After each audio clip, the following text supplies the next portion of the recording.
if I were to use my talking points from the studio, I would call it a sexy thriller with a wicked sense of humor. But I think that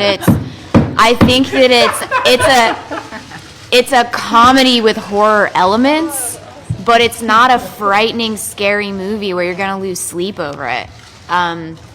It's just not. That's not what I think any of us were really going for.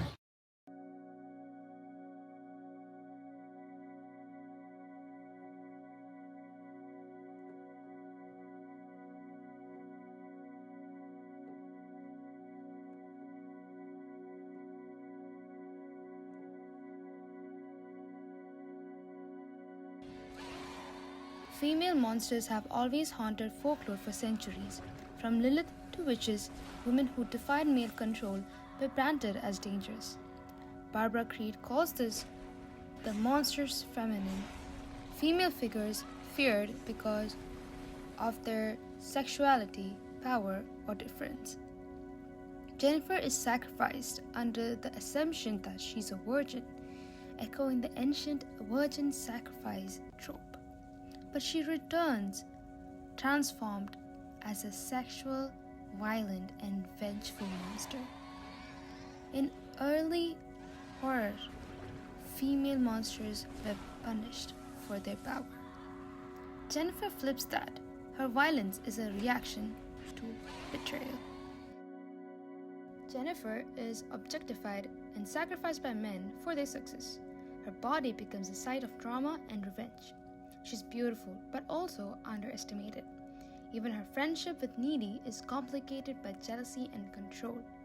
Cohen wrote, "The monster is born at a specific cultural moment. It embodies our fears." Jennifer represents fear of women who no longer perform for a man. In 2018, this fear was hidden in plain sight. Pop culture was obsessed with hypersexualizing teen girls while condemning them for embracing that image. Megan Fox herself was treated as a joke in media, desired and then discarded.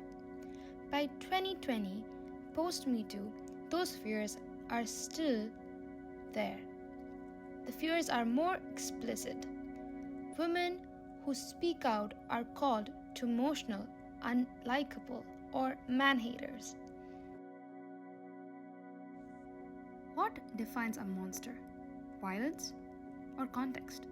Jennifer kills, but only after trauma. Is she still human? Creed argues that monstrous feminine disrupts order. Jennifer is both a victim and a predator, a friend and a killer, dead and alive. Cohen says that monsters blur boundaries. They force us to confront discomfort. Jennifer is liminal. She is what happens when pain creates something unrecognizable. Jennifer isn't the only monster made by pain. In Carrie, a bullied girl explodes in supernatural rage. In Bulbul, a child bride becomes a vengeful spirit after abuse. All three monsters arise from betrayal, but each is shaped by her culture. Carrie by religion, Bulbul by colonial patriarchy, Jennifer by teen sexualization. They all ask, what happens when girls stop being quiet?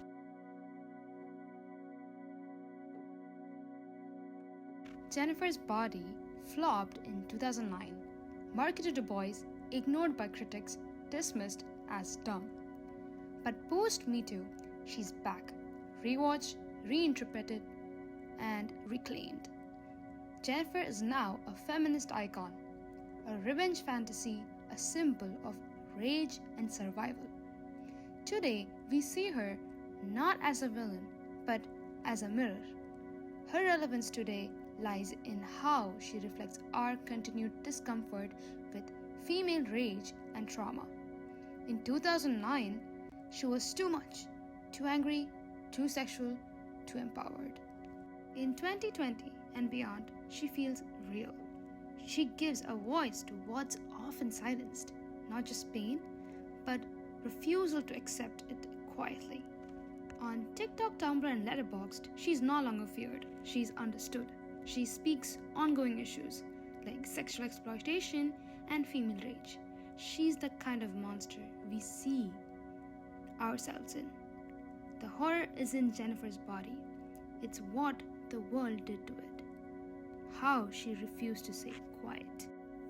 Cohen reminds us the monster always escapes. Jennifer escaped bad marketing, escaped dismissal. She lives on in fan edits, essays, and in us. Because monsters are never just fiction. They are warnings, they're reflections, and sometimes they're justified.